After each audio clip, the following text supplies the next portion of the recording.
Welcome to CallumConnects, 5-minute entrepreneurial inspiration for your day.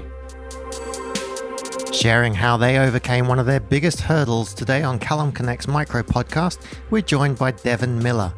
Devin is the founder of Miller IP Law, a patent and trademark law firm for startups and small businesses. The hurdle I face as an entrepreneur is really one of learning when to allow others to take over things that I think I can do. I mean, that's one of the hardest things is an entrepreneur is you think, and I certainly still think I can do things better than anybody else, and otherwise I wouldn't be doing them. But that mentality or that idea can limit your business in the sense that, if you have, as the business grows, as you expand and as you get bigger, you're going to have more things to do than time to do them. You're going to have, and that's what I found myself is that, I would have multiple hats I was wearing of marketing and promoting and working with clients and invoicing and billing and all of these things. And while I could do them, I think all pretty well or reasonably well, it stunted the growth of the business in the sense that I wasn't able to get them all done in the time I needed to.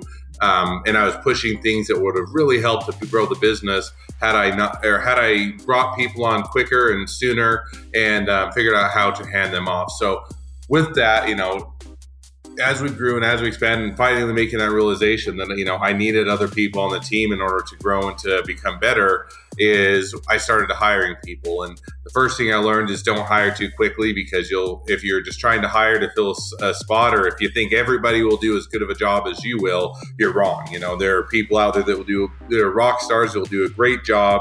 And there are others that are just there to get a paycheck and fill a seat. And the people you want is the rock stars, the ones that will not just wanting to fill a seat and get a paycheck, but they're there to build a business. And then once I was able to identify those people, and we had to tweak and adjust and pivot our hiring process, but once we were able to start to identifying those individuals, is then how to turn over the reins to them. And that was one where I kind of started out very slow. It was one where I'd give them a project, see how they did. I would monitor them, and if they did well and they were making progress and they were doing a good job, as good or better than I would, then I'd start to give them more rope, and I would give them more projects, and I'd have to supervise them and monitor them less. So, and vice versa, if they start to do something they shouldn't, or take it in a direction they shouldn't, or otherwise lose a bit of that trust, then you reel that rope back in. Then you say, hey, we're not going to, you can't keep doing this the way that you're doing it. So that was kind of that give and take of first realizing that I needed to step back. I couldn't do everything, or I didn't have the time to do everything.